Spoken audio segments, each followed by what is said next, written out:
Greetings, members, one and all of the Salivation Nation.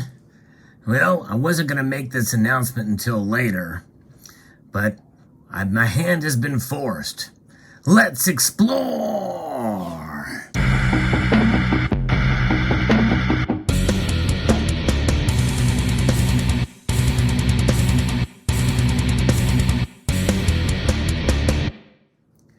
I am done. That's right. This is the official announcement. I am absolutely finished collecting these coins from the United States Mint. Now, I'm not talking about all the ones in the picture and the video that you see before you here. I'm talking about the commemorative coins. Not these two. This is the American Liberty series. I'm actually thinking about maybe exchanging and trading the collecting of modern commemorative proof coins for the American Liberty series. Although the jury's still out on that as well. But there's a little bit more limitations there as opposed to the commemorative coins. Let me tell you why. I just saw an article here on Coin World about some legislation that calls for 120, you heard correctly, 120 commemorative coins in 2023. And the lines have been blurred as to what constitutes a commemorative coin in the program for the United States Mint. Now, the technical aspect of it still remains intact, but there are some, obviously some limitations as well. They're limited to 2 programs per year, but nonetheless, as many coins can be produced within that program. In other words, different designs. And this is an example of it for this legislation, which may or may not come into fruition. This is brand new legislation that is being considered in the U.S. House of Representatives to recognize 20 men with a commemorative coin program that, according to the bill's text, could result in 120 different coins. The legislation seeks to honor posthumously the 19 firefighters with the Granite Mountain Hotshots who lost their lives on June 30th, 2013, while battling the Yarnell Hill Fire in Arizona, and to honor the team's sole survivor. The legislation, H.R. 8244, was introduced by Representative Paul Gosar from Arizona. The firefighters were from the Granite Mountain Interagency Hotshot Crew, a contingent with the Prescott Fire Department that had been deployed June 28, 2013 to assist with the containment of the Yarnell Hill Fire. The fire was ignited by a lightning strike on June 18, 2013 on a ridge west of Yarnell, Arizona, a census-designated place of fewer than 700 residents in Yavapai County. The team became trapped in the fire and perished. Of the 20 Granite Mountain Hotshots deployed to contain the blaze, only the lookout, Brendan McDonough, survived. The Yarnell Hill Fire was the deadliest wildfire in the U.S. for firefighters since 1933, and the 3rd deadliest wildfire in the history of the United States. Gosar's bill seeks, in proof and uncirculated versions, a gold $5 coin limited to 50,000 coins, a silver dollar limited to a maximum of 400,000 coins, and a copper nickel-clad $half limited to 750,000 coins. So far, that's standard fare for commemorative coins. No problem.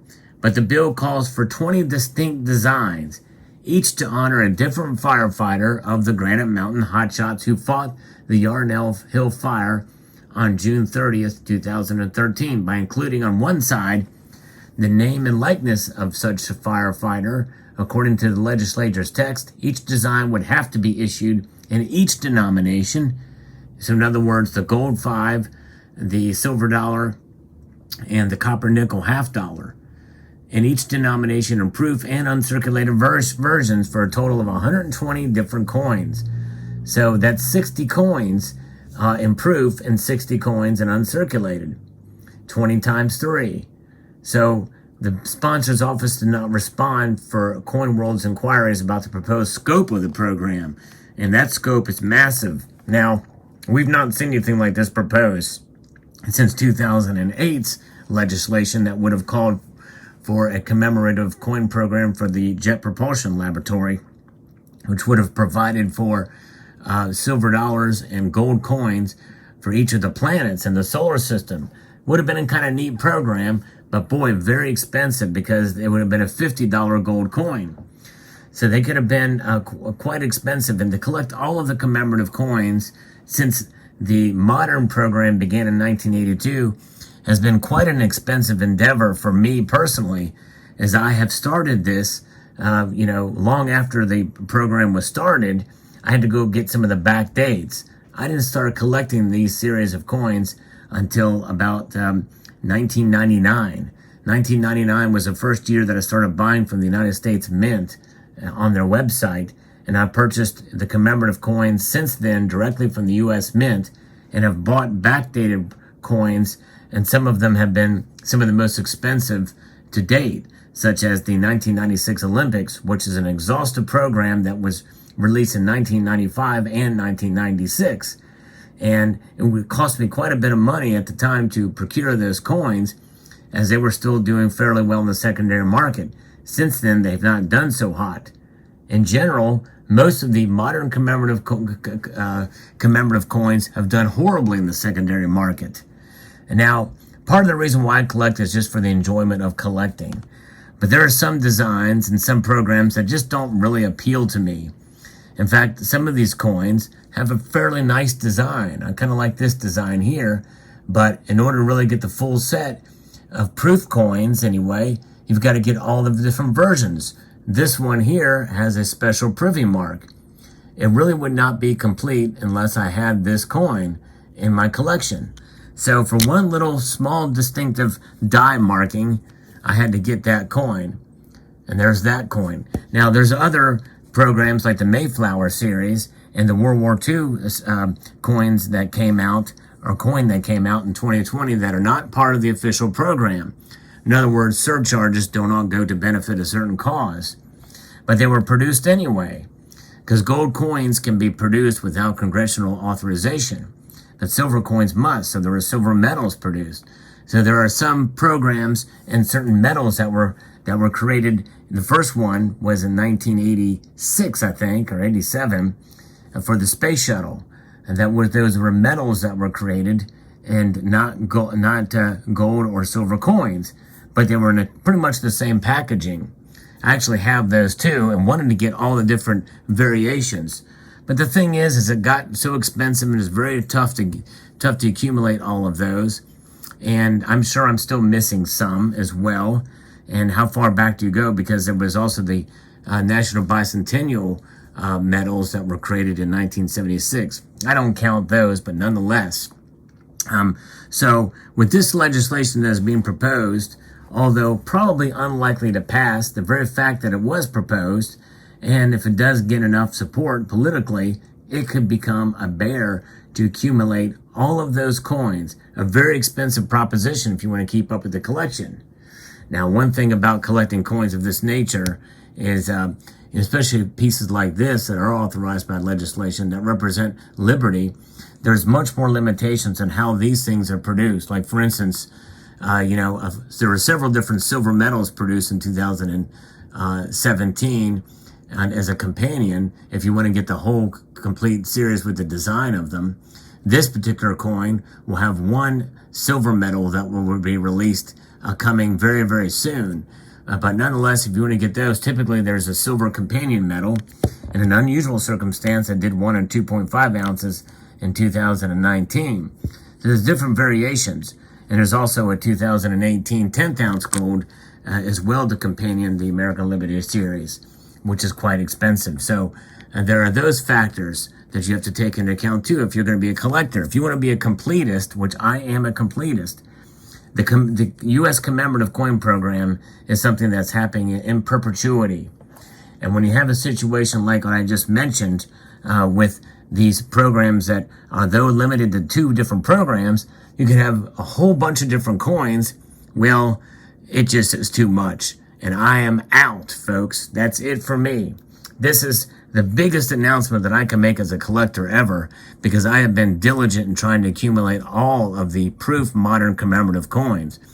And honestly, some of these designs I like, some of them I don't. Like, this is a pretty nice design on the obverse, but this design on the reverse just does not appeal to me.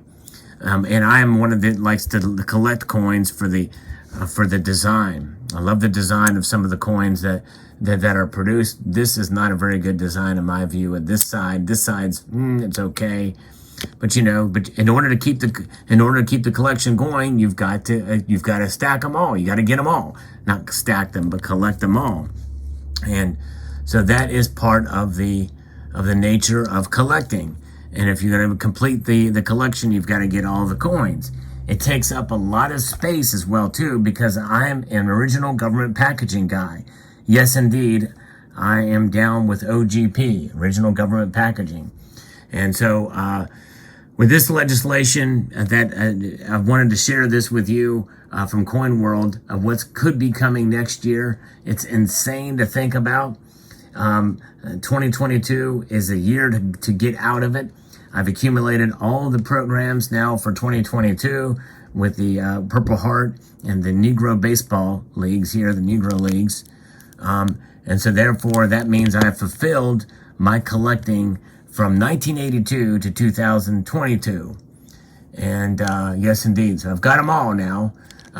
There's only a few that I don't have if I want to get to the strictest version of commemorative without the surcharges and meet the definitions of the two programs limitations for each year.